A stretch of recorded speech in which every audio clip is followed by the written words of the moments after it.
Do you remember when all cars had cassette decks? I might be dating myself here a little bit, but I was going through things on my bookshelf recently and came across some of my old books on tape that my family used to listen to in the car, and I have very distinct memories of listening to Beverly Cleary's books, like Ramona Quimby, age 8. I feel so old every time I get in a car because cars don't have cassette decks anymore.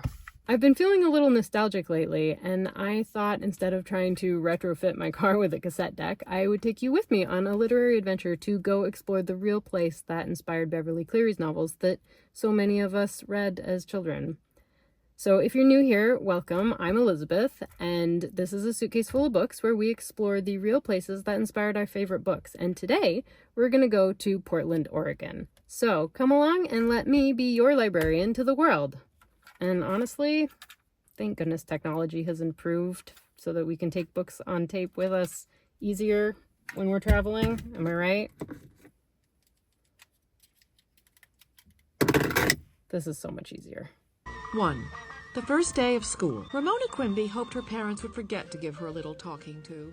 She didn't. Beverly Cleary has been such an inspiration to me. She once said, if you don't see the book you want on the shelf, write it. Well, when I started, I couldn't find the videos that I wanted to watch on YouTube, so I decided to start filming them myself, like this one. I'm really excited to go and walk the streets where Beverly Cleary played as a child and played with the kids that became her cast of characters, Henry and Beezus and Ramona. We've arrived in Portland, Oregon, and we're staying at the Heathman Hotel, which is a great hotel for book lovers, and I'll show you why a little later this evening. But before we go out and walk the streets where Beverly Cleary played, we've got one stop to make. We're going to go to Powell's City of Books, which is the largest new and used bookstore in the country. And we're going to take bikes to get there so that we can bike the streets of Portland just like Beverly Cleary's characters. So let's get going. The Heathman Hotel rents bikes and provides helmets and bike locks with them. Interestingly, I was given a female bike style while my husband, who's behind the camera, got a male bike style. Mine is a little tall for me, but it'll work. Although it's been controversial, the hotel maintains a bike lane right outside the front door to encourage biking in the city. The bike lanes appear to be found sporadically through the city, so navigating by bike isn't as straightforward as I imagined. With today's vehicles, biking the streets of Portland is a little more treacherous and a bit less charming than it probably was at the time Cleary was biking here as a child. Luckily, we aren't going far. Powell's Books is only a 5-minute bike ride or 12 minutes on foot from the Heathman.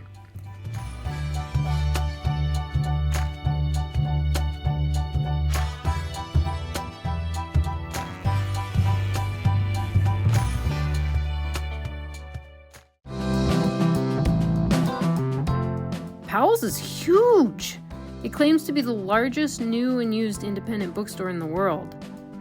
Thankfully, there are computer stations throughout the store to help you find what you're looking for.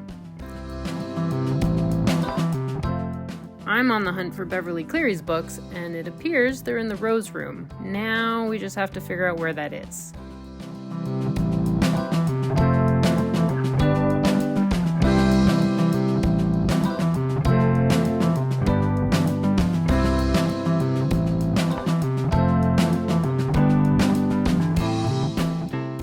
Looks like it's straight ahead, according to that sign over the door.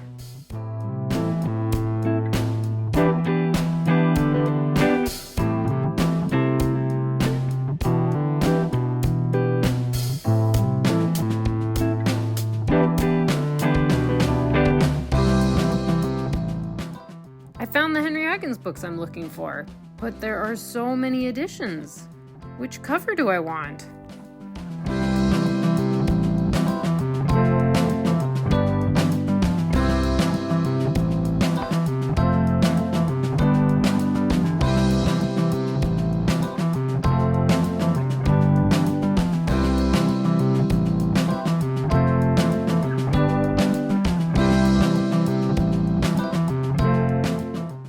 Look, there's even a note about our next activity.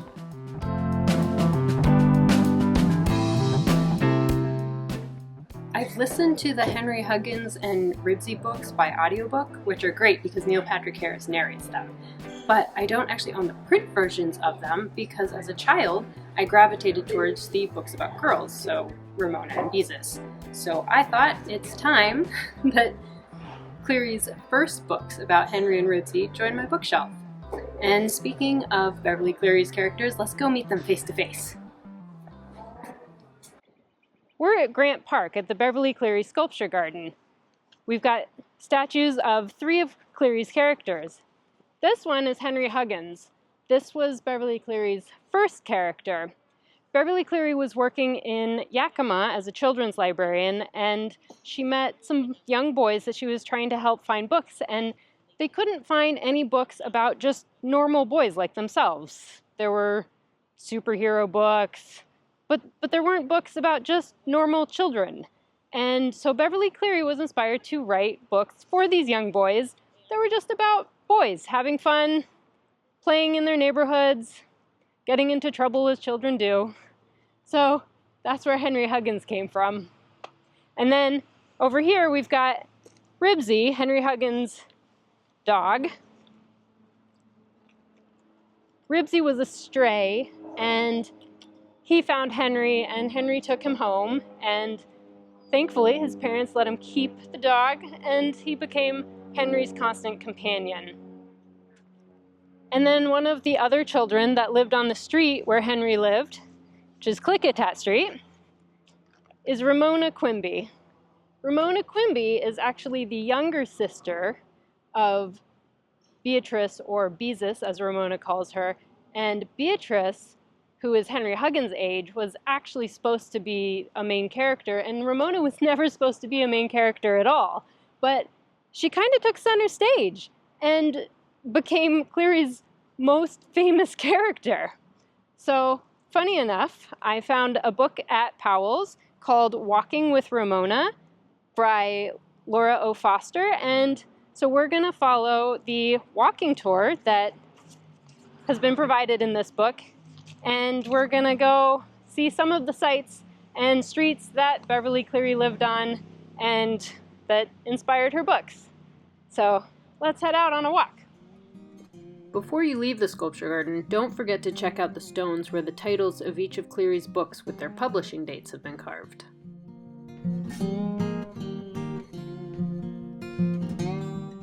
Foster's book is full of extra information about each stop along the walk, as well as history of the streets and neighborhoods we'll walk through. I'll only be hitting the highlights in the vlog today though, so I recommend getting this book if you're going to take this walk yourself.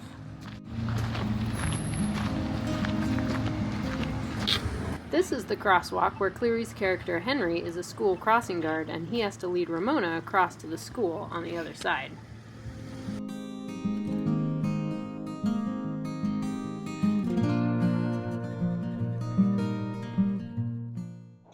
The second stop on our walk is Beverly Cleary's old school, but it's actually named after her now. So this was the Fernwood School, and now it's the Beverly Cleary School at Fernwood, and there's a mosaic here dedicated to Beverly Cleary, so it's a great stop for a photo shoot.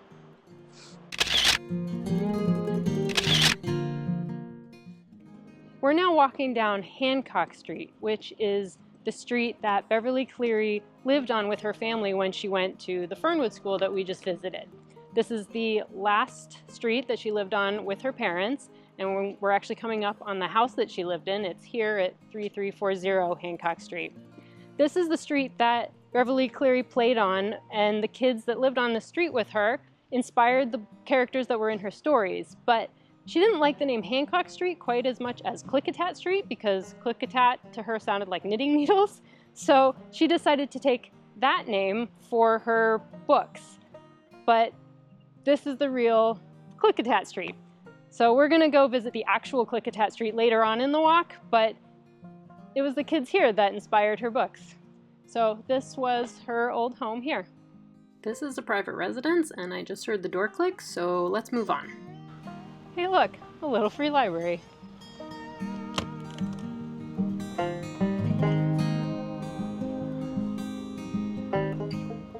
I don't see any Beverly Cleary books in here though. And there's more little free libraries. These are so cute.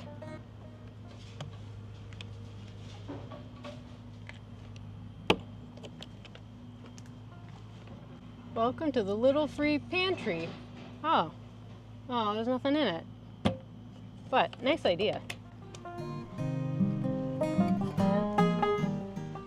I've been listening to the Ramona books by audio, which are really great because Stockard Channing is the narrator. And as an older sister, I really feel for Beezus. Ramona is really annoying. But I'm hoping that as Ramona ages in the books, she gets a little less annoying, because right now she is not my favorite character.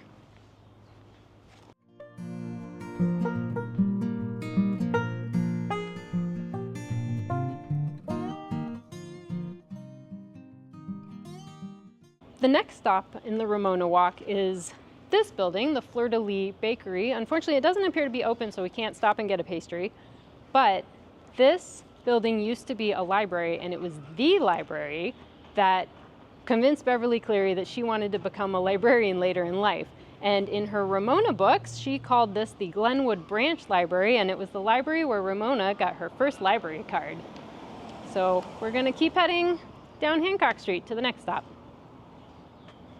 So Beverly Cleary lived through the era where little mom and pop groceries that were on corners were kind of going out and big supermarkets were coming in. So this building behind me across the street used to be a Fred Meyer's, and she used this in her book, but she called it the Colossal Market, and Henry Huggins and his parents actually went to the opening of the Colossal Market, and Henry won some prizes, and no one had ever seen anything like this before. It takes up a whole city block, and there's a parking lot on top of the building.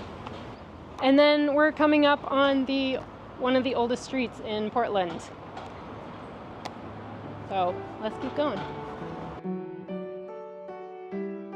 At this point in the walk, it's time for a little caffeine, and luckily, there just happens to be a cafe attached to our next stop, the Hollywood Library.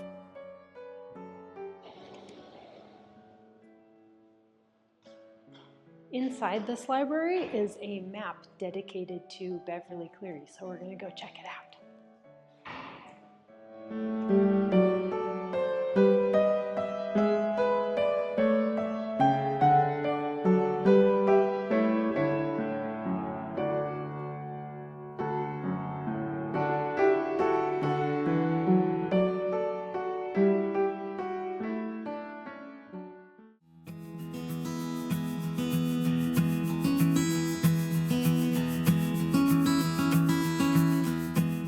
This book says at 2224 there's a poetry post, and we're at 2224. Oh, this must be it. There seems to be some sort of poem on a sheet inside a box. That's cool. Let's keep going.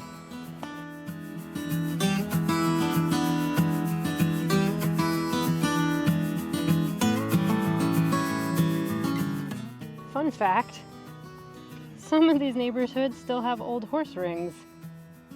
It's where they used to tie the horse carts up when they would come and deliver goods.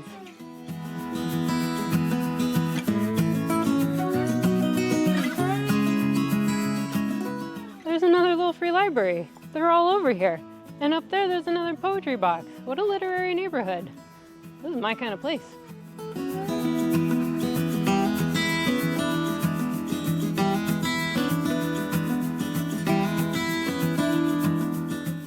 One hill on this walk, and this seems to be it.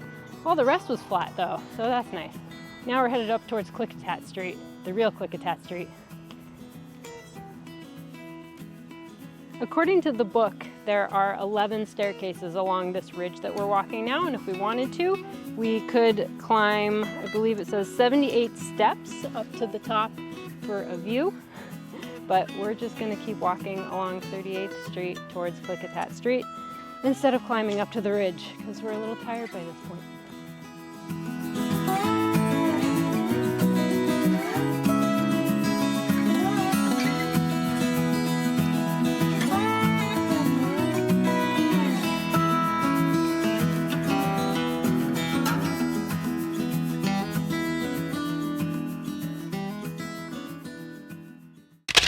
Well, we made it to Klickitat Street. So from here we could continue walking down the street and find house numbers where Beverly Cleary placed literary events in her books. But since the events were actually based on things that took place on Hancock Street, instead of heading along here and back down to Grant Park, we're going to head back to the hotel. So back to the Heathman.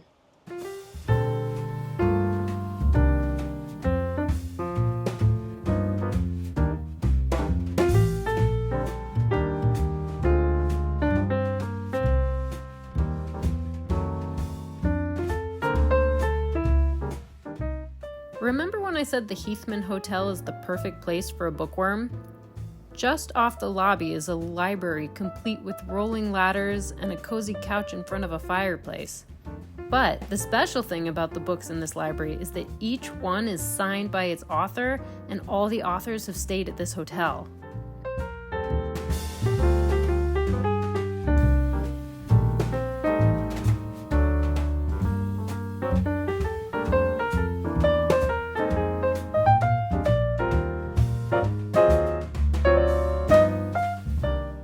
So, if you start opening up books, you'll find signatures on all the title pages.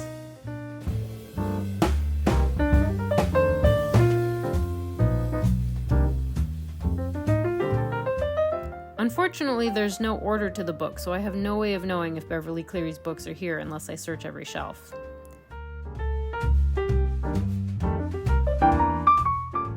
I found a book by actor John Cleese.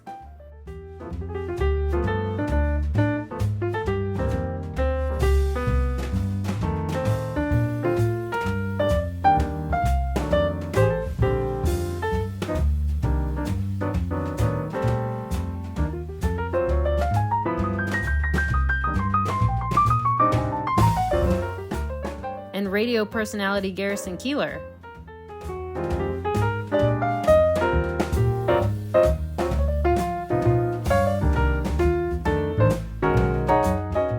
And humor writer David Sedaris.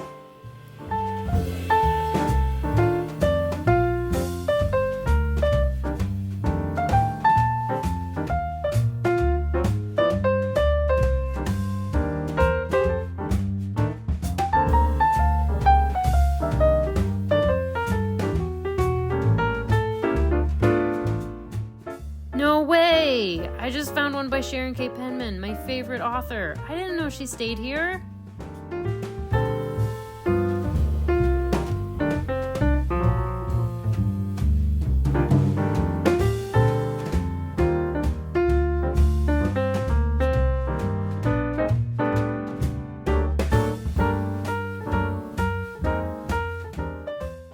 I hope you enjoyed that Beverly Cleary outing around Portland today. And if you did, give this video a thumbs up because that helps me. And if you want more literary travel content, make sure to subscribe to the YouTube channel, the Instagram, the blog, all the places. And I will see you in the next video. And until then, I'm going to go curl up with a book. See you later.